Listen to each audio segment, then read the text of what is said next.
George Andrew Romero est un réalisateur, scénariste, acteur et auteur américain né à New York le 4 février 1940 et décédé à Toronto le 16 juillet 2017.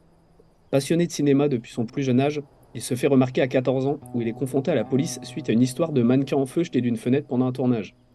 En début de carrière, après être sorti de l'université Carnegie Mellon de Pittsburgh, ville dans laquelle il tournera la majorité de ses œuvres, il travaille essentiellement sur des courts-métrages et des publicités.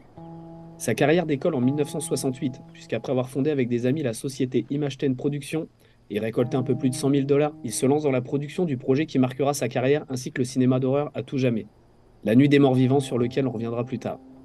Sortant de la thématique du zombie pour ses films suivants, le succès ne sera pas au rendez-vous. C'est donc dès 1978 qu'il reviendra aux sources avec Zombie, puis Le Jour des Morts Vivants en 1985. Il effectuera une deuxième tentative de séduction auprès du public avec de nouveaux films ne traitant pas de zombies et se rendra à l'évidence Romero égale zombie. C'est ainsi que naîtra la deuxième trilogie des morts vivants de 2005 à 2009 avec Le Territoire des morts vivants, La Chronique des morts vivants et Le Vestige des morts vivants.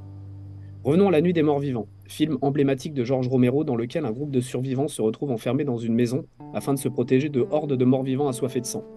Totalement banal pour un film d'horreur, mais pas en 1968. Tout d'abord, parce que Romero s'émancipe du zombie jusqu'ici principalement représenté dans la culture vaudou, comme des morts vivants ressuscités sous les ordres d'un sorcier.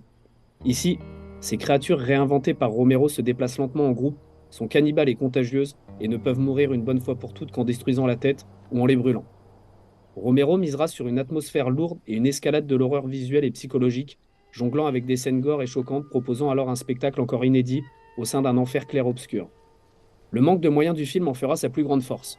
Casting débutant mais laissant une certaine liberté créative à ses comédiens, film en noir et blanc, décor limité amenant le métrage vers un huis clos, maquillage improvisé sur des volontaires, tous ces ingrédients contribueront à l'ambiance et l'authenticité dégagée par le film. Car si je m'attarde sur ce premier film, c'est qu'il a posé les fondations du style de George Romero et tout ce que j'ai aimé dans ses œuvres, en particulier sa première trilogie des morts vivants. En effet, derrière ces spectacles morbides et dégoûtants, Romero nous peint à chaque réalisation une satire de la société américaine. Et sa mise en scène sobre et réaliste rend le visionnage encore plus impactant, avec comme une impression de regarder un documentaire plus qu'une fiction.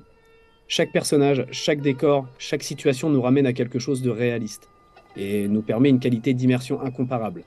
Ses choix en termes de casting sont également à souligner puisqu'en effet, le réalisateur aime rendre ses protagonistes uniques, authentiques et loin des clichés. Ainsi, dans La Nuit des Morts Vivants, le personnage principal, Ben, est joué par Dwayne Jones, acteur afro-américain. En pleine guerre du Vietnam, pas longtemps après la fin de la ségrégation, et la même année que l'assassinat de Martin Luther King, la population américaine est sous tension, et même si le choix de l'acteur n'est absolument pas un choix politique de la part de Romero, il n'en reste pas moins un message fort dans l'industrie cinématographique. Pareil en 1988, pour le protagoniste du film Monkey Shines, Alan Mann, un étudiant en droit se retrouvant tétraplégique suite à un accident de la route, le plongeant dans une dépression sévère. Nous suivrons donc sa nouvelle vie en fauteuil roulant, avec sa nouvelle partenaire de vie, un singe capucin thérapeutique, aidant Alan dans les tâches de son dur quotidien. Des protagonistes, mais également toute une panoplie de personnages imparfaits, faillibles et authentiques donc. Cela se ressent également à l'image.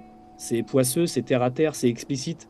George Romero n'est pas là pour nous donner une représentation utopique des États-Unis, mais pour nous montrer sa face sombre et violente. Romero nous gratifie de gros plans montrant tantôt les scènes les plus gore possibles pour l'époque, tantôt les visages des personnages partageant diverses émotions nous plongeant un peu plus dans l'horreur ambiante. Ces maquillages, grotesques déjà pour l'époque, ajoutent également un aspect sale à l'image. Dans sa saga des morts vivants, il utilise également le contexte pour nous plonger dans des huis clos. Les personnages se retrouvent à chaque fois confinés de force dans des endroits ayant une connotation importante avec le fond dénonciateur du scénario. Si dans La Nuit des morts vivants, les survivants se retrouvent dans une maison de campagne, dans Zombie, l'histoire se déroule dans un centre commercial pour y dresser un portrait du consumérisme en utilisant les zombies pour imager les citoyens lobotomisés errant sans but dans ce gigantesque centre commercial dressé comme une église de la société de consommation.